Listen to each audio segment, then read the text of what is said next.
Hey digital deception viewers, this is Chris. So, little update.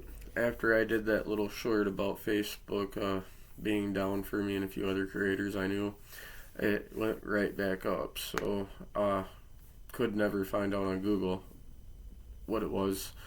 And as far as I know, it was only a few of us that were experiencing this. But any which way, I just wanted to give you an update on that. But I don't know if you guys have been noticing, but there's been a lot of drones flying over very important spots of the country,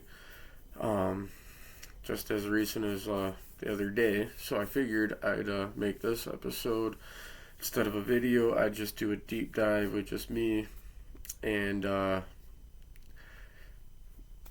give you some facts and some information that I found, seeing as it's a big topic and it seems to be important in my head, probably important in your head too, especially wondering why the government can't seem to stop it, and I have a theory on it.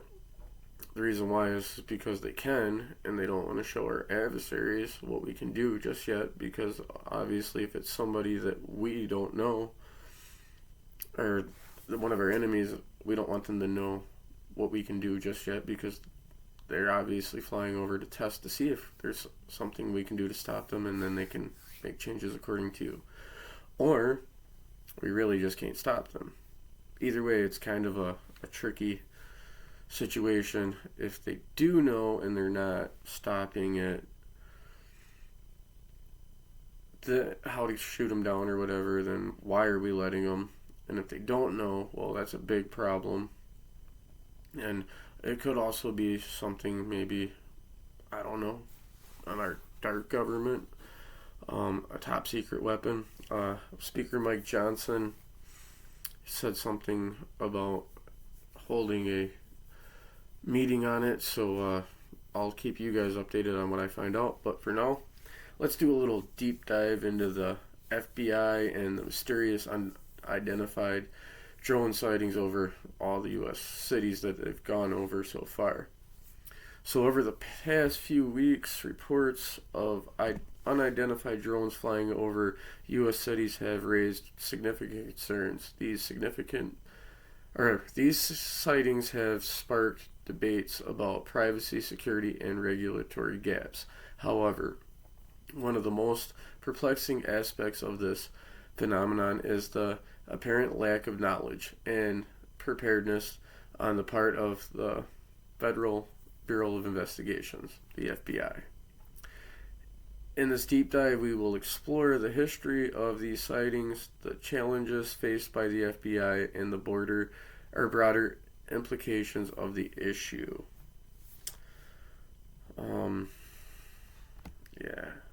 So basically, the brief history of it is the first major wave of drones related to that raised a public alarm occurred in the late 2010s.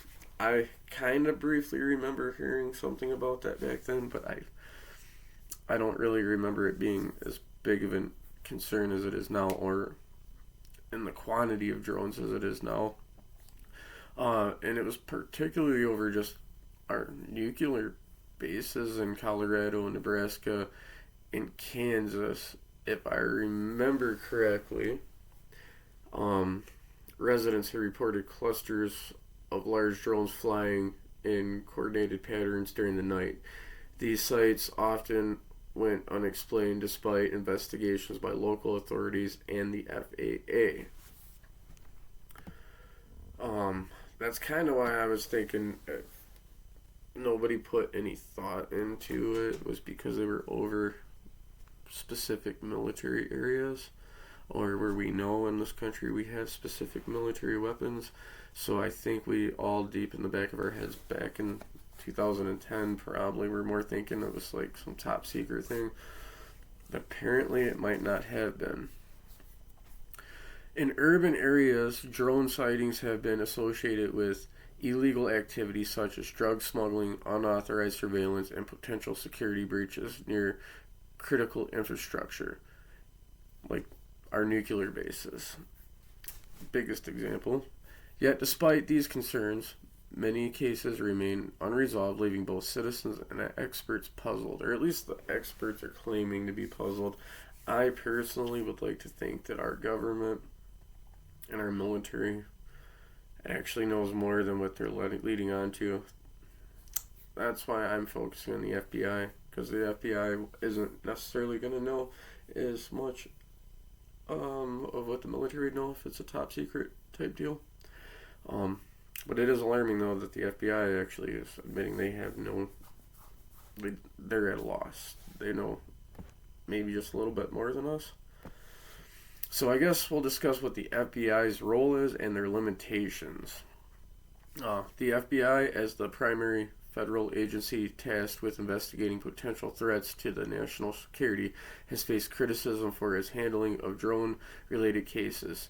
Several factors contribute to the Bureau's challenges. 1. Technological limitations. The rapid evolution of drone technology has outpaced the FBI's ability to monitor and counteract their use. Many drones are now equipped with advanced features such as GPS spoofing and autonomous flight capabilities, making them difficult to track and identify.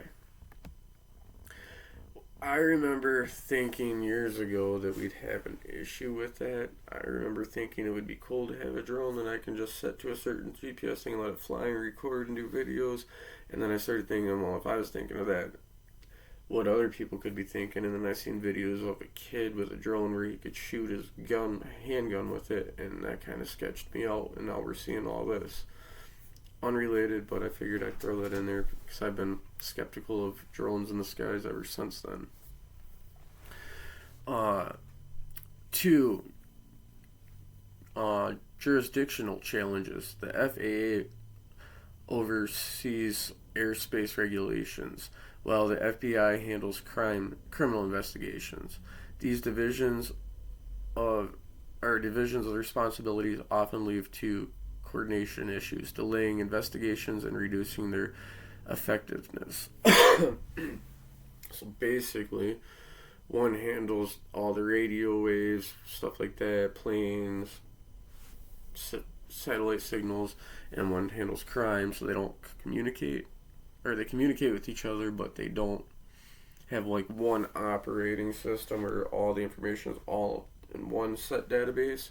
So it takes time to get information to each other, plus each other doesn't know what's investigating what until they start communicating. So I get it, which sucks. That it's nice that we have division in our government, but for cases like this, it kind of sucks that we don't have one big database for situations like this. And then 3 is a lack of dedicated resources. While the FBI has dedicated cybercrime and counterterrorism units, it lacks a specialized division focused exclusively on drone-related threats.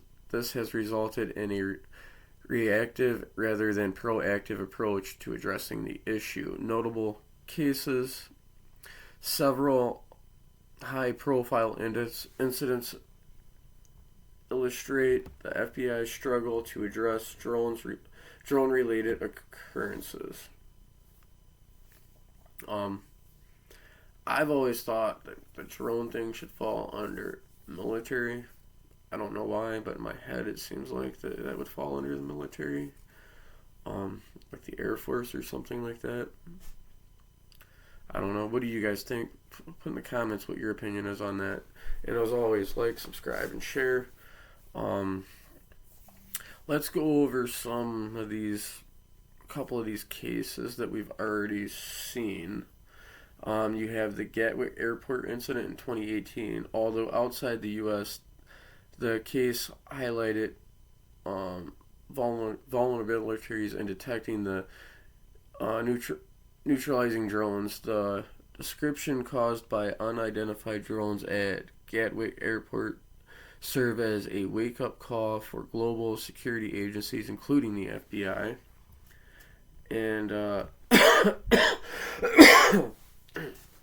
sorry about that. My bronchitis is acting up with this cold weather that's come in. Then we got Colorado drone swarms in 2019 and 2020. Despite extensive investigation, the FBI and other agencies failed to identify the operators or purposes of these drone flights, leaving the public with more questions than answers. Critical infrastructure breaches. There have been multiple instances of drones flying near nuclear power plants and military installations, raising concerns about espionage and sabotage, yet in many cases the operators remain unidentified. And that's the part that scares me. Like, the military don't have any answers, the FBI definitely don't have any answers. So is it something top secret? Are we just not letting our adversaries know what we can do, or are we really that screwed? I hope we're not. But as you can see, just like at the beginning of the video, what I was saying was our nuclear facilities and military bases in those areas, and I think that's why we didn't think much of it back then. And then even as close as 2019 and 2020, there's still no information, which is really weird to me. I don't know, our government seems my whole life to be able to find where a dictator is in a country that we're not even in, or a regular individual. Prime example of the United Healthcare shooter.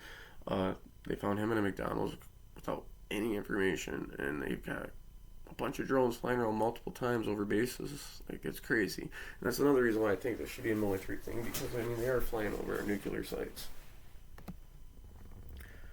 So, broader implications. The FBI struggles with drone-related issues, reflecting a larger challenge of law enforcement and regulatory agencies. So, these are the top 3 things I thought we should discuss on this deep dive, and the first one is privacy versus security. Balancing individual rights and national security is a recurring theme in the drone debate. While citizens have legitimate concerns about surveillance and misuse, robust measures are needed to protect critical infrastructure and public safety. And that one I get why it's hard to balance. I remember after 9/11, George Bush put in a program to monitor citizens' phone calls, and it does violate, our rights. But at the same time, I feel like sometimes our safety might come before our rights. And I don't know, it's a tough debate, so I get that one, because I even am debating myself which way to go on it, and I have been since 9/11. Regulatory gaps.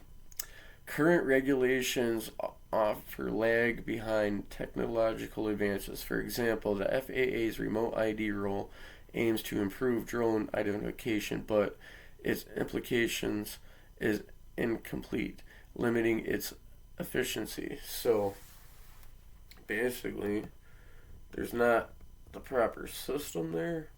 So you and I can build or buy a drone and fly it, and there's really not much they can do to track us, identify us, or stop us. And that could be part of the reason why we're having such an issue.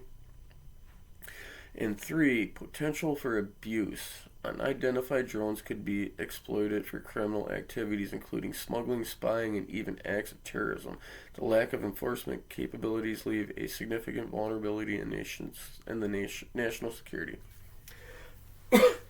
And that's the tough part.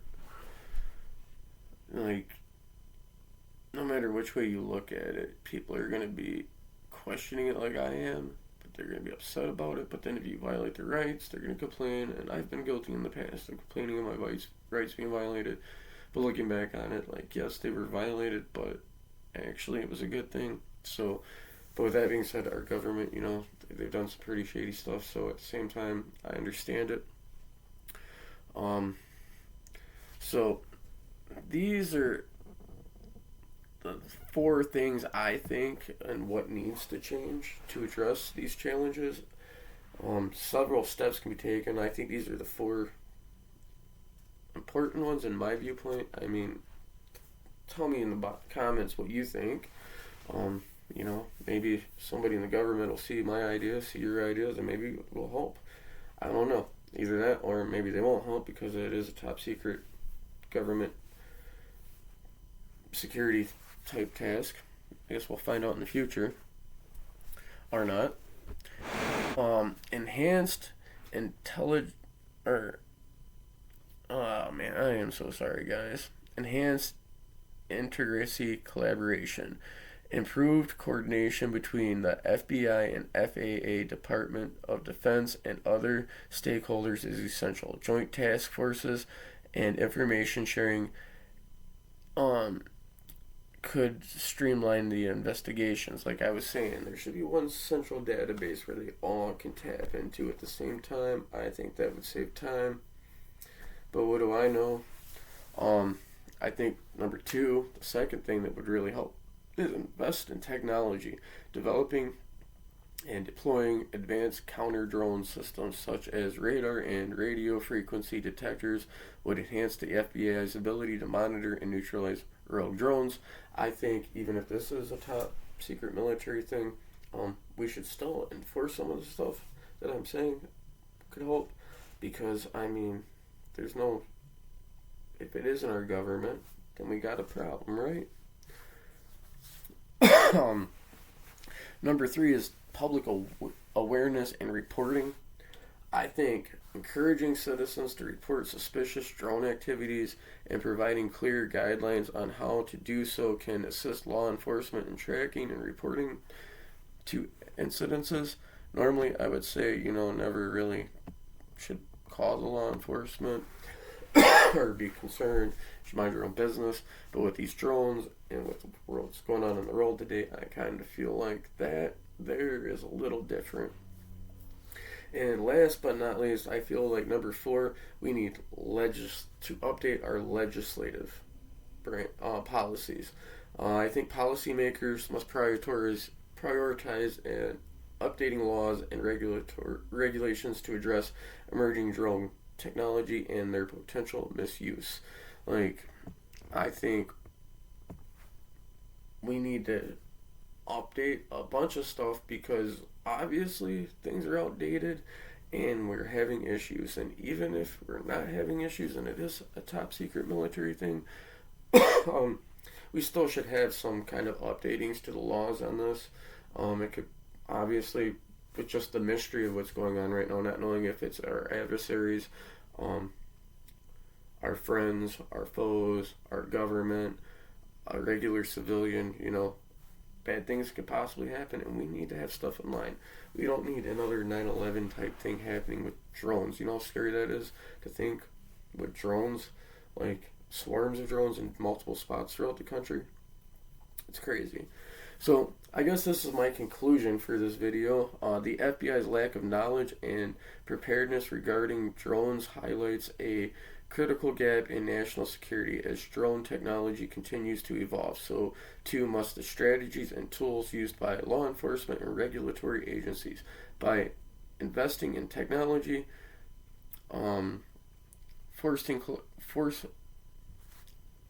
collaborating together. I'm sorry, I'm staggering with my words tonight. And updating policies, the U.S. can better address the challenges posed by unidentified drones and ensure public safety in an increasingly complex aerial landscape.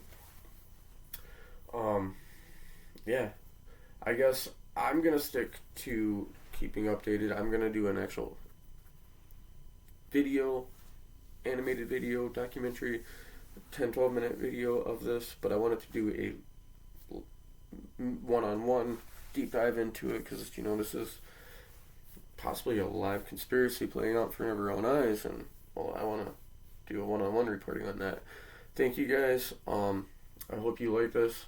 I hope you subscribe, share, comment, share your thoughts. I'd like to start a little community kind of thing on this, so that way we can stay up to date.